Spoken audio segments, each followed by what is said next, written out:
Part 1. The mind of an animal granted all the pleasures of life without pressure, effort, or cost, oft creates its monsters, for an idle brain must justify its own existence. This is the dance of civilization. Lockett, The Grand Voice. Chapter 1. The Little Things. Regulations Act 102. Individuals, freelance or otherwise, must subject all new chemical and material constructs for review under equal conditions as stated in Poisons Act 94. The unlawful distribution of unregulated chemicals and materials may result in the destruction of associated products, trades, and individuals. 15th Law of Article 3. Authored by Lockett, The Grand Voice.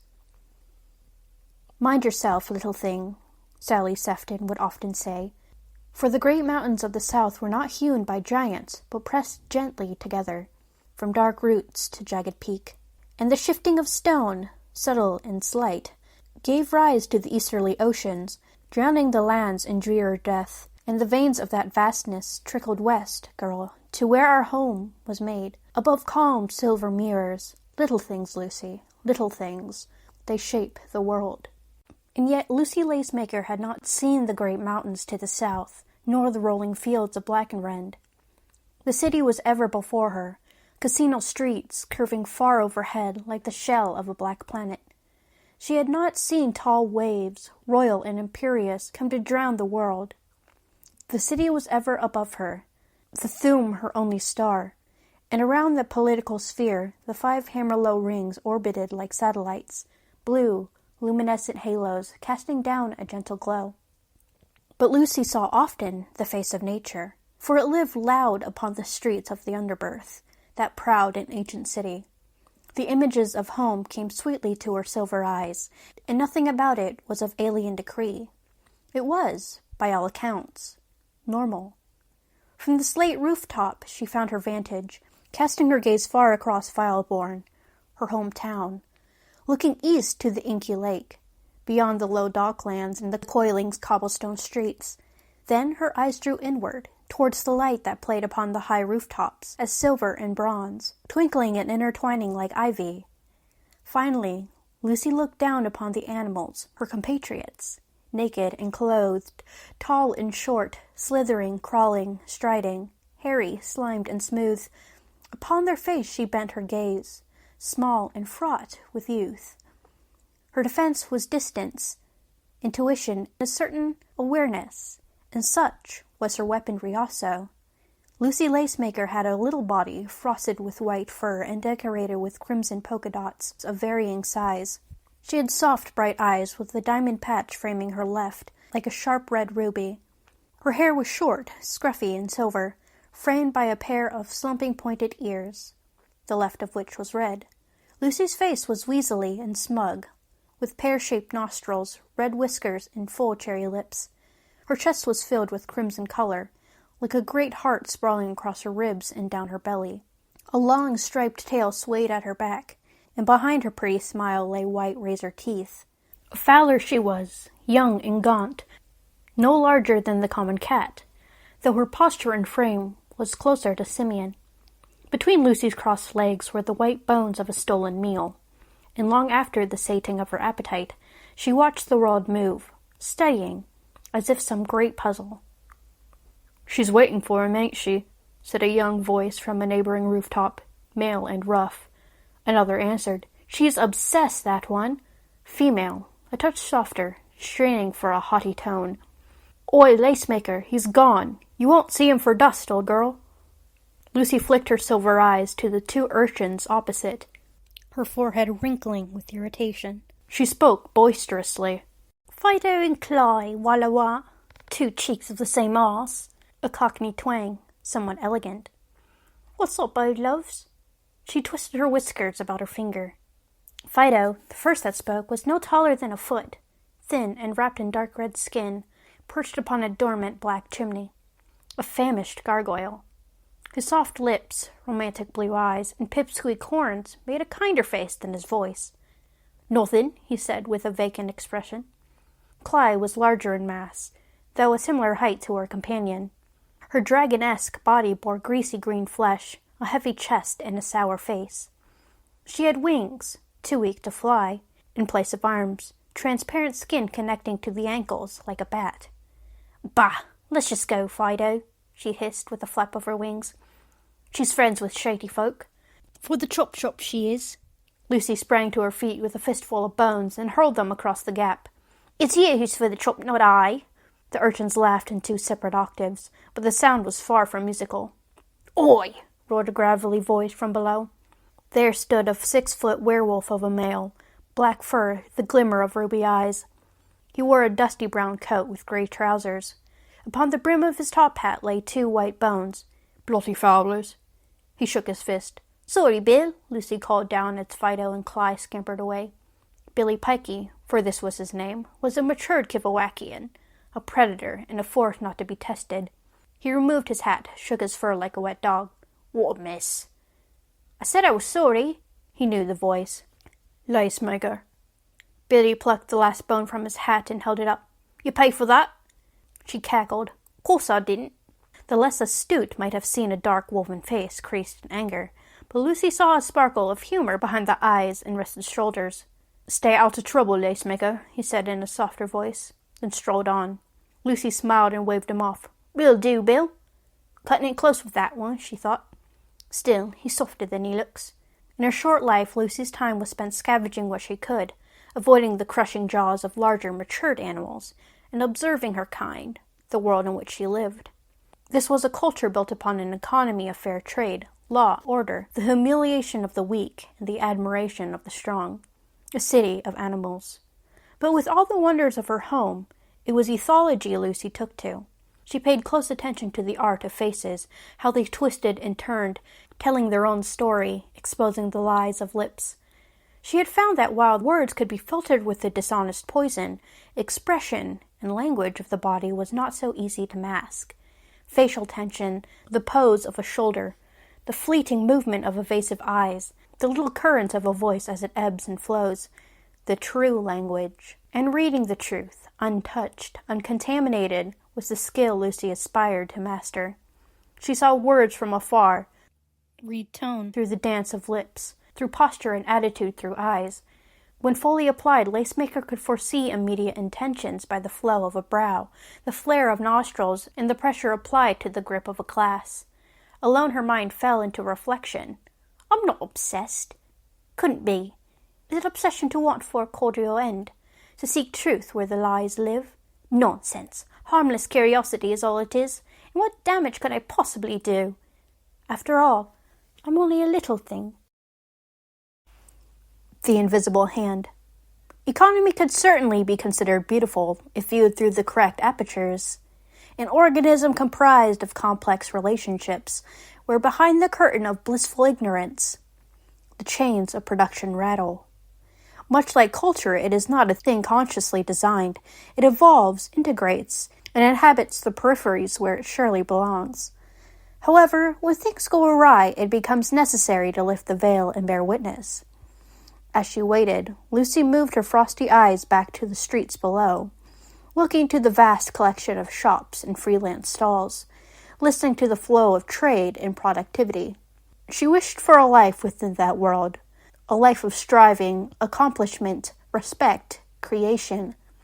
Survival was the first duty of all young fowlers, and the wonderful glow of adulthood teased and inspired. Lockett's economic engine was one of barter, item for item, service for service, fueled by reputation, a free market of competition. Nobody sold more than they bought, nor bought more than they sold. Currency to the Kivik eye was worthless, its only function being to exchange for items of actual quality, a hollow promise to pay. After the trade revolution, Lockett lay waste to the concept. She observed that the pursuit of empty tokens was but a sickly cousin to the direct exchange of services and goods. This resulted in a free flow of product, and left all within the city open to acquire direct fulfillment. Of course, value was relative to the individual. Reputation in the Underbirth also held worth.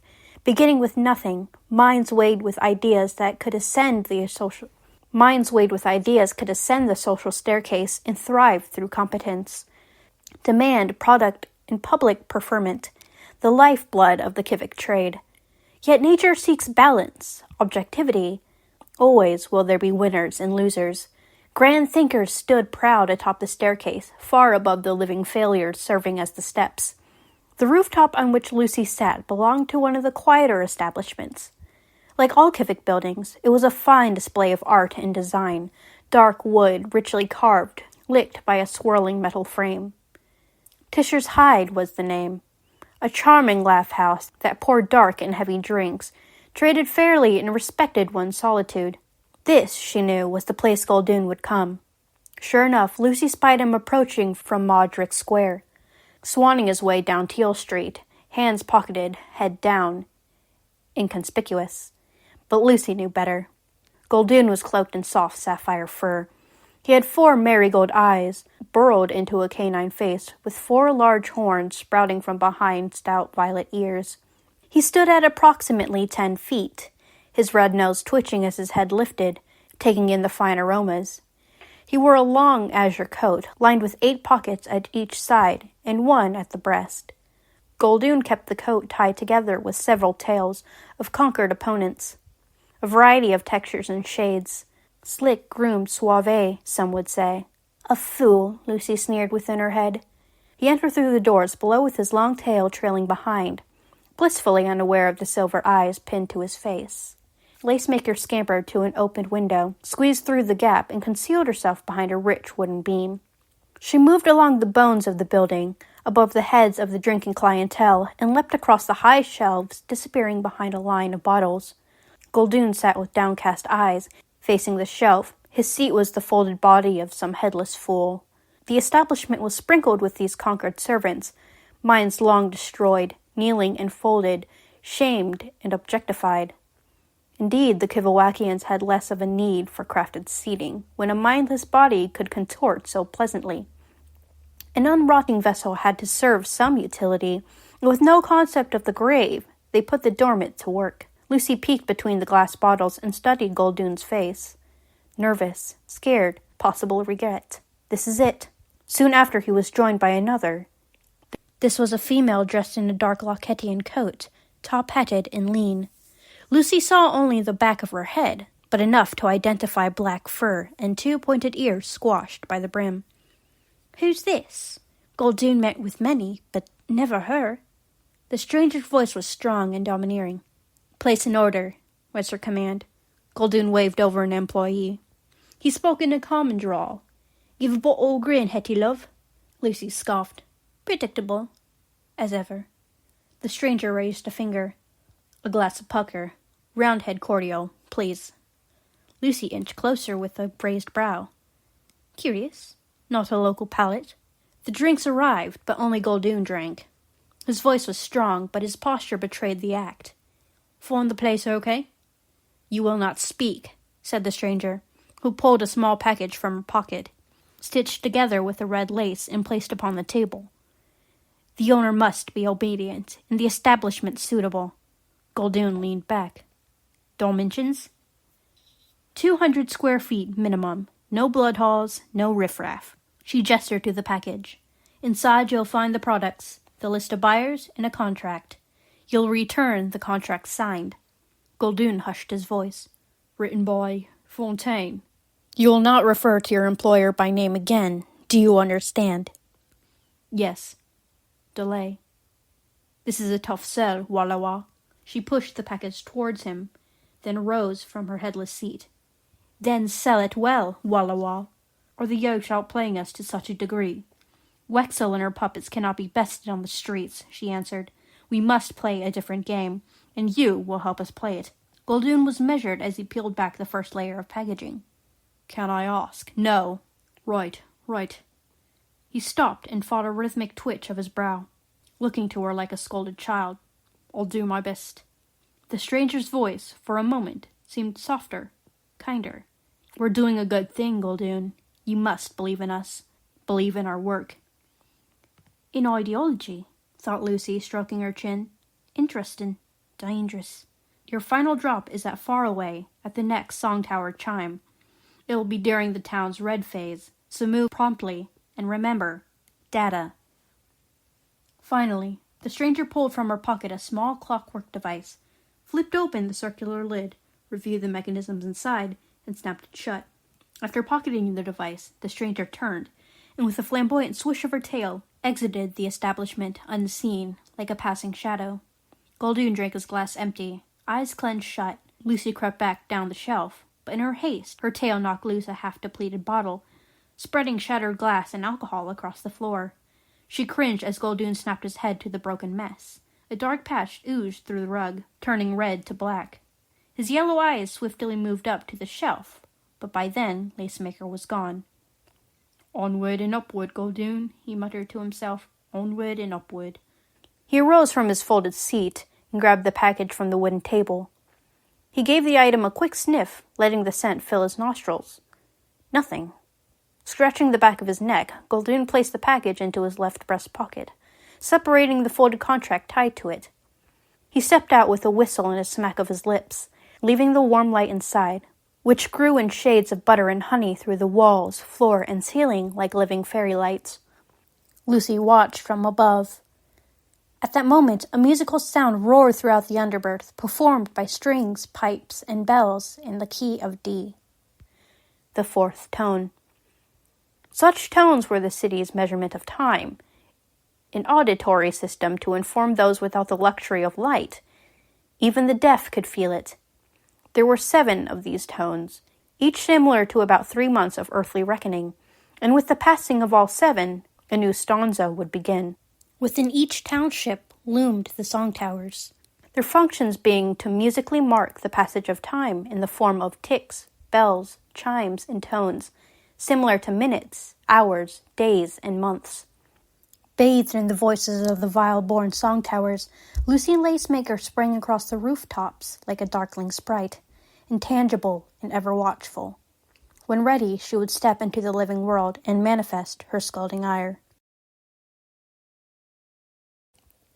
A Kivik Freak Show. Vileborn was a masterpiece of Kivik wonderment, bound together with delicious architecture. Even the wards furthest from grandeur were well maintained and typically crafted in the 3 most fashionable styles: Locatian, Winnowardian, and Sombrarian. Such beauty was lost to Goldune, desensitized to wonder. He looked about himself, calculating. His timing would not be exact, but he was confident enough to dawdle. Goldune knew that his final client was located in Faraway, a small riverside village, at the next chime, during its red phase. Days and nights did not exist in the Kivawak, but there were, however, light phases. A light phase was dictated by the shade dominating a particular area of the city. These came in spells of red, yellows, purples, blues, and greens, often meddling together like living liquid gems. There was also a black phase, the closest thing to nightfall. Assured of his punctuality, Goldune started on his way, mindful of the time as it rolled on by. Outside many establishments, dressing doorways and signposts, framed within display windows, were the headless and contorted bodies of living failures. And these headless forms were not necessarily dead, in a technical sense, but rotulating. It would not be prudent to classify the beheaded as deceased, for even when thoughtless, a Kivik body lived. With minds removed, crushed, or devoured, the bodies did not yield to decay, and so, rotters they were, disgraced and vacuous. With heads and limbs capable of reattachment, only the thorough destruction of the brain ensured a Kivik death. But the death of the mind was only the beginning, for it paled when compared to the destruction of legacy and memory. This brought indignity to the rotters, for nothing quite burns one's proud, lingering reputation more than the fiery kiss of shame. One might ask why the rotters were bent in such undignified ways. For this there were many reasons. Simply, the Kivas were not bound by earthly attitudes, especially in the matters of death. But there is another explanation: the freak show. Animals are surely magnificent, but they are also beasts of blood who hunger for the conquering of their peers. The success of another may shed a cold light, but the fires of their failures warm to the bone. The Kivawakians were not unique in this thinking. They simply did not have the nerve to deny it. For the animal in denial of its nature is nullified, as Lockett would often say. And the freak show never leaves. Only does it transform, and it is little without its clowns. The Kivik concept of shame came down to two factors: mentality and physicality. Lockett's culture placed the highest value on the ability to think, speak, and act. To be kivically shamed was to have these aspects mocked. For example, beheading was not a lethal process, but served as a sound way of rendering one's foe dormant, deleting all aspects of personality and intelligence, leaving naught but an object. Kivik punishment was the translation of power to shame, not only through fiery words, but through the derision of a proud form, strength bent and folded. And thus, Goldun smiled at the sight of these lesser beasts, kneeling and humbled, bent and splayed, a reminder to all that incompetence was not tolerated in Lockett's city. That defeat was no point of pride, and that under Lockett's law, talent, intelligence, and vision ruled absolutely. Immortal beings free from the burden of time, long lives teeming with deeds and ideas, so very much to lose. Despite the distractions, curiosity slowly began to whittle away at Goldun. The package inside his pocket teased and begged to be stripped of its shroud. He looked behind, to his left, his right, then wandered off to the gray shadows of a back street. Comfortably alone, Goldun's hand pulled the small package loose and fondled the leathery skin serving as the wrapping. Carefully, he pulled back the layers to reveal a wooden box with crude metal hinges. Inside the box was a roll of 6 small bottles. He plucked one free from the collection and held it to his eye. It was a phial of silvery liquid, held within twisted glass and topped with a metal lid, a lavish-looking trinket. Interest gnawing, Goldun unscrewed the ornate top and dabbed a small droplet of the substance onto the tip of his finger, eager for a closer look. He carried the bead to a nearby wall, where a lonely vein of light crept. Suddenly, as if insulted, a whip of silver leapt from the wall and set the fluid ablaze, and with an intense electrical flash, it was vanished in a hiss of smoke. Goldun winced. With a glance to both ends of the alley, he sheathed the package in his coat and fled the scene, with his chin to his chest.